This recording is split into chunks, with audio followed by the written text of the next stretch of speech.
kako bih rekao, idejni tvorac jedne divne manifestacije koja spaja ljude, spaja sportiste, spaja kulture prije svega. 3. godina Mundijala prijateljstva ovdje u Ulcinju.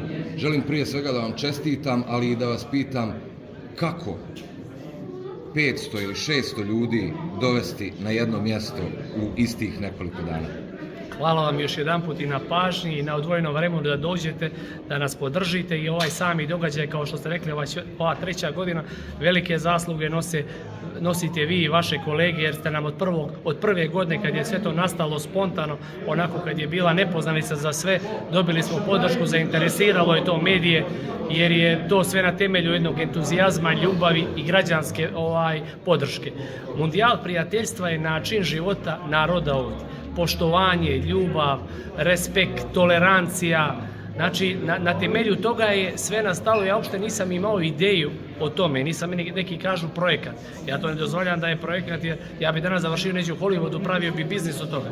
Znači sve je krenulo, da se vraćam početkom sa dolaskom Ivana Gudelja i to je bila inicijalna ideja. Kasnije na temelju interesovanja, emocije, samo inicijativne podrške, što je veoma bitno naglasiti, nama niko nije pomogao da smo mi nekome poslali zahtjev. To su se ljudi samo inicijativno javljali. Svi mundijali traju 3 do 4 dana, nijedan hotelijer, vlasnik apartmana u Ulcinju, niko ne želi da naplati ništa.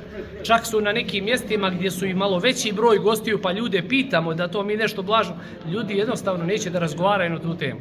I onda i kažem i kod žena, kod naših majki, svekrva, koje, mislim, ja sam najviše eksponiran ovdje jer sam ja u prvoj liniji te komunikacije i kroz medije sam i svašta čitam o svom imenu i ponosan sam na to, ali ja nisam to i ja to ne bi mogao da napravim bez ovog naroda. Ovo je dijelo ovoga naroda koji živi ovdje, čiji sam i ja dio.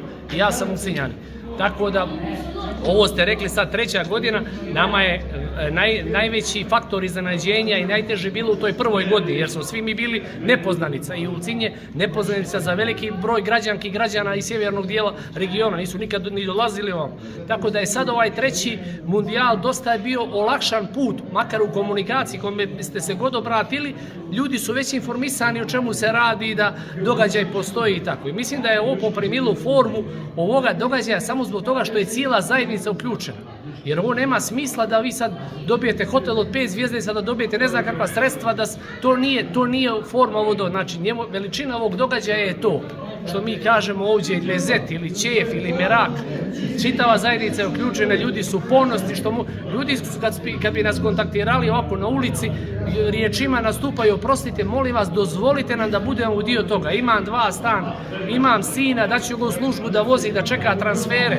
Znači, jedna u današnje vrijeme gdje se globalno ubrzao život svuđe na planeti, mnogima kojima pričamo o ovoj, ja vidim da ljudi blijedo gledaju, ne mogu ni da povjeruju, ali zahvaljujući, ponavljam se, vama, medijima i svim ovim sportskim ambasadorima, ljudima koji su došli u Ulcinj, nije na ruku, Ulcinj je na 600, 700, 800 km, došli su, odvojili vrijeme i time nam ukazali i čast i oni su pronijeli promociju ovoga događaja tokom cijele godine, jer oni žive živote i u javnom su životu prisutni, tako da je ovo sad, što kaže tu danas jedan čovjek, jedna legenda sportska, u ovome je samo nebo granica. Ovo je takva koncentracija, vidjeli ste danas, to je tolika koncentracija emocija da to u zraku treperi, emocija i ljubavi danas, ovo što je bilo ispod Starog grada na pristani.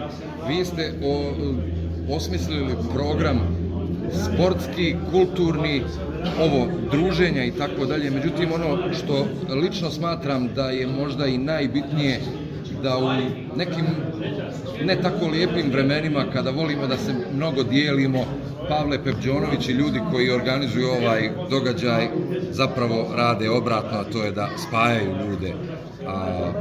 Odakle vam to u vama da želite da radite kontra svega onoga što gotovo svi rade? Ne znam, meni je pokojni otac Ulcinjanin, majka mi je Bjelopoljka, ja nemam brata i sestru i uvijek su mi govorili roditelji, pokojni otac i majka, dan danas kuća se gradi od prijatelja, a ne od cigli i od betona. Znači, na temelju jednog velikog drugarstva, prijateljstva i on možda napravi nekog ko ne voli ljude. i ovaj narod, ne pričam ja sad o meni, da ja čita ovaj narod ovdje, ovo samo može neko ko voli ljude da napravi. Tako da je to je, mislim, ja nisam toliko elokventan, mene dosta pitaju, ja to ne znam ljudima ni da objasnim, ali znam, mi smo samo jedni obični ljudi, građani koji imamo veliku volju, veliku ljubav i prema gradu, i prema državi, i prema drugim ljudima, i onda smo i ovaj treći mundijal malo slušamo, ima dosta mudrih ljudi, nisam ja ovdje čovjek, ja sam, kažem, samo sam isturen kroz medije, valjda sam im interesantan jer sam u toj komunikaciji sportistima. U ovom gradu je i bilo, ima mnogo pametnih, mudrih ljudi iz svijeta turizma, javnog života, tako da su mi ovaj mundijal treći dosta obogatili, imali ste možda priliku da primijetite, to je sad već trodnevna agenda gdje je prvi dan posvećen mladima, djeci, paraolimpizmu, gdje smo imali jedan perfektan film, promociju toga, panel diskusiju, gdje smo poslali jednu snažnu akciju mladima i djeci, okupili smo sve sportske klubove, sekcije, osnovne, srednje škole, da im pošaljemo jednu poruku da se bave sportom, da će sport da im uljepša život u tom odrastanju, vaspitavanju, tako da je to i prvi aspekt, a onda isto još jedan od glavnih aspekata imat ćemo sutra, to je ceremonija zasađivanja balkanskog drva mira u Lucinju, to je isto jedna poruka. Znači, to više nije sport, ovo su jedne životne poruke, ogromne poruke, snažne, tako da smo i na to ponosni. Želim da kažem, da istaknem da je gospodin uvaženi umjetnik i pisac i novinar Rajko Joličić iz Bara dugogodišnji donio tu ideju vrijednu da se zasadi to stablo mira u Ulcinju. Tako da i uz sve kažemo stale, mi smo turističko mjesto, hvala Bogu, ljudi su talentovani, turistički vodiči i ljudi iz turizma organizuju izlete koji će biti sutra, obilazi se stari grad, muzej, priča o istoriji, od nastanku Ulcinja, prezentuju se nacionalna ta trpeza gore u starom gradu, to je već po tradiciji, tako da je ta agenda dosta raširena i ono što je jako bitno, ovo je 40 godina olimpijade u Sarajevu, zahvaljujući podršci poznatog novinara i producenta iz Sarajeva, gospodina Muhamita Bikića, imat ćemo i film na zatvaranju mundijala trećega olimpijada u Sarajevu.